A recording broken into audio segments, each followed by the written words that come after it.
What is going on, guys? In today's video I will show you the best shattering concoction ranger build in POE Exile 2. So in this guide I will give you a quick overview of the setup, then I will explain what skill gems and upgrades should you focus on. Then as well we'll see what is the best gear and how to get it for both leveling and any game. And then finally we will go over the passive tree, attributes, your skill rotations, and even what atlas passive should you use, so we would be able to get the highest damage possible and much more. If you're looking for this build on the website, then click my link in this video's description or the pinned comment.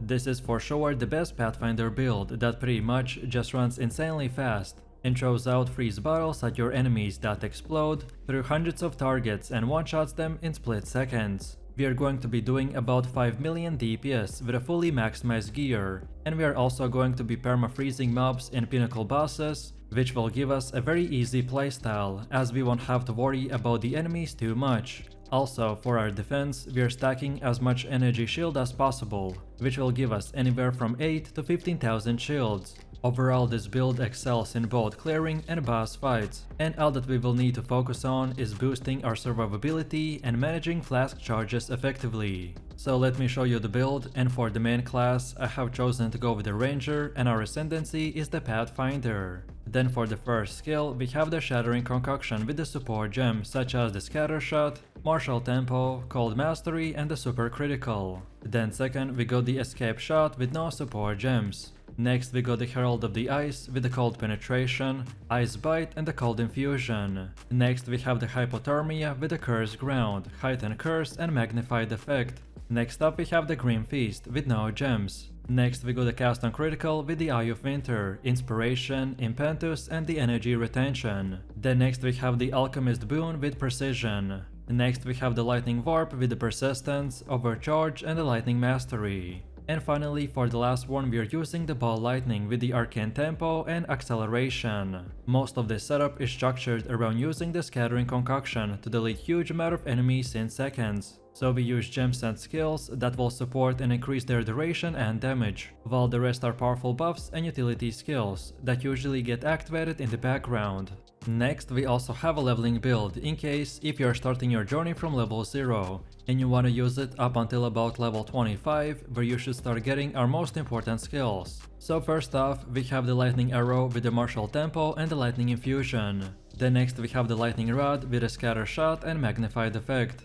Next we have the flame wall with the spell cascade and the fortress. Then next we got the escape shot with the deep freeze and cold infusion. And then finally we are using the Herald of the Thunder with no support gems. This is your basic setup up until you get our build's most important skill. In the early stage of progression we are simply using the lightning rod into the lightning arrow, while on top of this we are adding in the flame wall to allow our arrows to gain fire damage as they pass through the flames, and thus increase our DPS even further. Then next up we have our passive tree, and if you are interested in a full in-depth guide on how it works, then check out my beginner guide. So let's take a look at our setup, and we want to start at this projectile damage node. Then go like this while also grabbing the honed instincts and vile wounds. Then from here we keep on going while also taking these two, so master fletching and the cooked. And then from this point you can just unlock all the other nodes in whatever order you prefer. So just simply get these nodes that increase our DPS, and then just keep going like this in a straight line. And then finally, after you got most of the nodes, then you can circle back and grab all the last ones like the lightning and the mana regen. This is one of the easiest 3 builds to follow, as pretty much the whole path is in a straight line. So just follow it, and if your build lacks something at that current time, then you can select it as well. Then on top of this, as far as our attributes go, you just simply want to fulfill your attribute requirements for gear and skill gems. And then after that spend the rest of your leftover attributes into more dexterity. And finally, we also got jewels, and the top 3 best options to go for is increased bonus gain from the equipped quiver. And just make sure that you get these bonuses to at least 50%. Then second, we get the increased maximum energy shield. And then finally, increased attack damage. All of these are very important, so just equip whichever ones you get first. And then now, let's go all the way to the middle again, and for Ascendancy build, this is what we have. So at the beginning, you want to get the Brew Concoction, as this will give you the option to pick the Shattering Concoction. That provides us with our main skill, and which is the core of our build. Then second, we get the Connected Chemistry. Then third, we select the Enduring Elixirs. And then finally, for the last one, we get the Traveler's Wisdom, which gives us 6 extra passive nodes. This might not sound like much, but at the endgame, we can see a huge impact, especially if we spend them on more energy shields. So feel free to use the exact same path as I have right here. And don't forget to check this video description to find a link for this website. And this should make it easier for you to follow the tree. Next up we have our Atlas passives, and this build will benefit a lot from a high pack size, so that our freeze can spread through the use of the Shattering Concoction. So then when we start, we wanna first of all go to the left side, and then get all of these nodes. Then next we now go to the right and get all of these nodes as well. And then from this point and onwards, you can unlock the rest of the nodes in whatever order you want. But then on top of this, we have even more passives, which order in which you unlock them doesn't really matter. So this time it's up to you. And this is how it should look like for the ritual. Then next we have Delirium. Then third we have the bosses, and then on top of that we have the pinnacle bosses. Then next we also have our expedition setup, and then finally our breach setup. Now in the next part we have our gear. The weapon of our choice is the Widow Whale with as much quiver effect as possible. So at least 220% is highly recommended, as this will make you hit the 300% breakpoint with all of the nodes on the passive skill tree. However, if you are going full solo and you don't want a Widow Whale, then use any bow that has plus levels of all projectile skills, or pretty much anything else that would increase our DPS. On top of this, we also have an offhand called the Visceral Quiver, and the most OP thing on this one is increased damage with the bow skills. However, we've heard that developers might nerf it soon, so if that happens, they look for stats like plus levels of all projectile skills, increased crit chance and projectile speed. Then for the helmet we have the Expert Wicker Tiara with the energy shield, and for more we want max and increased even more energy shield, and fire and lightning resistance. Then for chest we have the Expert Cant Raiment with the energy shield, and for more we want increased mana regen, max and increased energy shield, more to spirit and cold and lightning resistance. Then for the belt we have the Fine Belt with the faster flask recovery, and for the bonus stats we got increased even more flask recovery, fire and lightning resistance, as well as more to charm slots. Then for gloves we got the Expert Javel Gloves with the energy shield, and for more we want even more max and increased energy shield, increases to attack speed, cold resistance and increased critical damage bonus. Then for boots we're using the Expert Feather Sandals with the energy shield, and for more we want increased movement speed, max energy shield and fire resistance.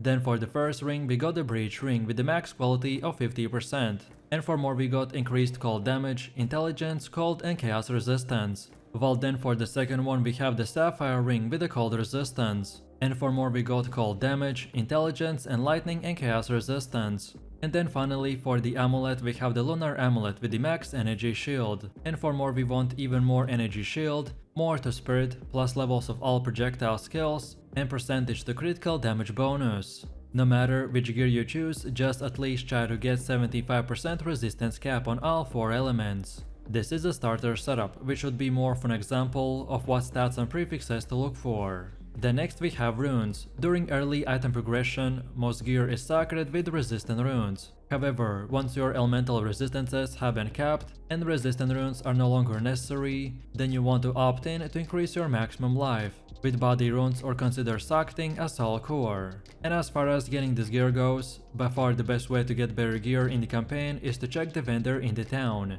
each time you level up, as vendors can change their offerings based on your level, so this is the best way to find upgrades. And then after level 65, you just wanna keep continuing repeating your maps until tier 16. And again, for more in-depth tutorial, check out my gearing guide video. Then on top of this, we need to quickly look into the charms. Charms are incredibly useful, as by having the right one equipped at the right time can save you from dying. If you are struggling with certain bosses, then look into what damage type they are using, and then use that specific charm to increase your resistance. For me personally, I like to use the Taving charm for when we become frozen. Then second, get the Stone charm for stuns. And then finally for the last one, get the Amethyst Charm for chaos damage. But as I said, which one you choose will entirely depend on the enemies that you are fighting, so feel free to experiment and mix and match.